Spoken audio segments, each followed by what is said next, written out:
Aldi will be the third largest supermarket chain with more than 2,500 locations, according to the New York Times. Is that it's healthier. They haven't used artificial dyes since 2015. They also add protein to some of their products, so those things are draws too, guys. Guys, don't sleep on Aldi. Their chicken, they're like Thai chicken, made with rice and asparagus. Everything is so cheap there, and it's delicious. It's on top of that, there are this private label.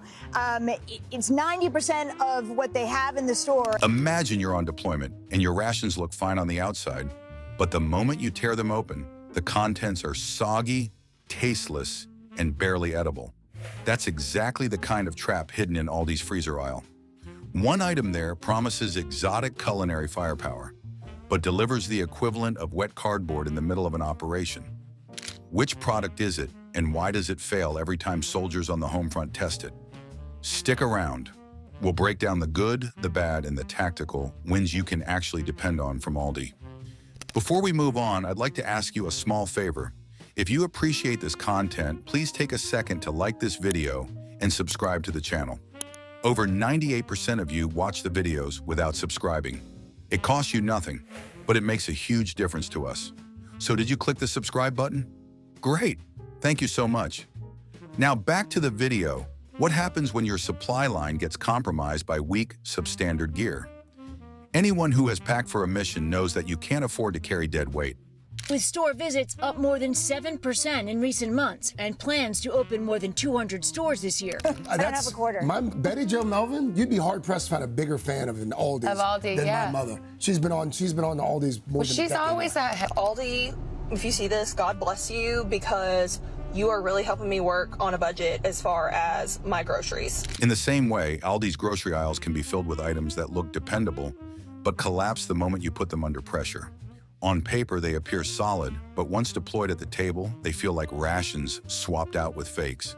The problem isn't just disappointment, it's wasted money, wasted expectation, and a drag on morale. Take the sushi rolls.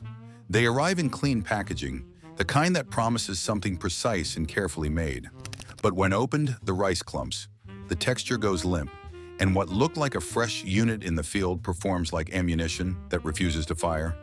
Shoppers bring it home expecting food court or restaurant standards, only to find themselves pouring soy sauce over soggy rice just to mask the failure. The same pattern shows up with Aldi's bargain chicken. Bought for its low price, Aldi will be the third largest supermarket chain with more than 2,500 locations, according to the New York Times.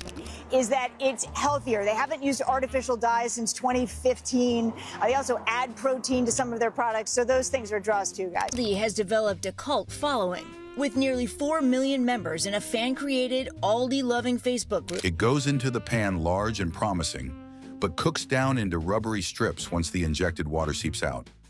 That's gear that looks battle-ready, but falls apart on its first test. Nostalgia doesn't escape the cut either. Cheese singles, often tied to childhood meals, melt into sheets resembling plastic more than dairy. It's a reminder that shortcuts in supplies eventually strip away quality. Even coffee pods, the home front's caffeine ration, malfunction under strain. They refuse to puncture, or they spray loose grounds like fragments across the mug, turning a morning boost into a mess. Frozen pizzas and canned vegetables are no better. The crust cracks like brittle parts. Guys, don't sleep on Aldi. Their chicken, they're like Thai chicken, made with rice and asparagus. Everything is so cheap there, and it's delicious. It's on top of that, there are this private label. It's 90% of what they have in the store. A major factor in the hype, Aldi's private label branded products. While vegetables drain into mush, lowering morale with every bite. These failures build a clear pattern, attractive packaging hiding weaknesses beneath the surface. When food becomes this unreliable, it stands as a liability, not an asset. Yet Aldi isn't all broken gear. Hidden in the shelves, there are strong allies worth bringing into your kitchen arsenal. What gear keeps morale high even after weeks in the field? In any campaign, some supplies weaken under stress while others prove themselves time and time again. Aldi's shelves carry both, but hidden among the liabilities are assets that act as force multipliers for the home front. Amidst economic uncertainty and tariffs, the popularity of private labels is on the rise. As people feel kind of supermarket, grocery store fatigue. Think like the 10,000 choices you have in the grocery aisle for cereal. And nearly 70% of respondents agree they're good value for the money. Value and savings that Aldi's customers are appreciating. These are the provisions that not only hold up under pressure, but also boost spirits, bringing stability to the operation. European chocolate is the clearest example. Instead of cheap filler, many of these bars rely on real cocoa butter. The difference is immediate. Smooth texture, richer taste, and the kind of quality that holds up against far more expensive brands. Finding a Moser Roth bar in your grocery bag feels like opening a care package from home. It's not just candy, it's a reminder that even in lean times, something reliable and satisfying can still arrive when you need it most. Specialty cheeses play a similar role.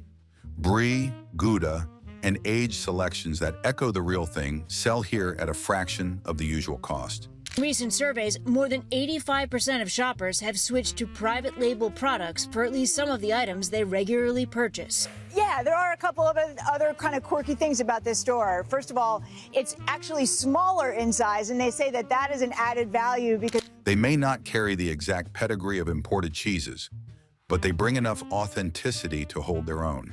It's like adding seasoned allies to your unit, capable of doing more than their price tag suggests. Wine follows the same logic.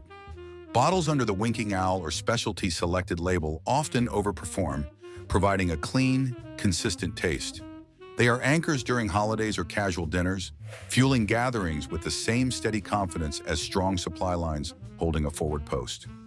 Then there are the rations built for endurance. Nuts and trail mix stay crunchy, balanced, and loaded with energy. They're the kind of fuel soldiers would actually request because they carry calories, flavor, and reliability. Clancy's snacks support the mission in a quieter way. Simple, dependable, and always consistent. These chips work like sturdy gear, never flashy but steady enough to trust. Seasonal German treats seal the deal. Stollen and gingerbread show up once each year, lifting morale like unexpected reinforcements.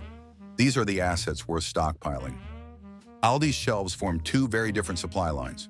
On one side sit the weak rations, items that appear solid but break apart under real use. On the other are dependable provisions, the chocolate, cheeses, wines, and rations that maintain morale and keep operations steady at home. The difference decides whether your mission succeeds or stalls. Treat every grocery run as if you're securing critical supplies. Avoid the units that waste space and double down on assets that consistently perform. In war and in the kitchen, survival never comes from appearance, only from what actually holds up once tested in the field.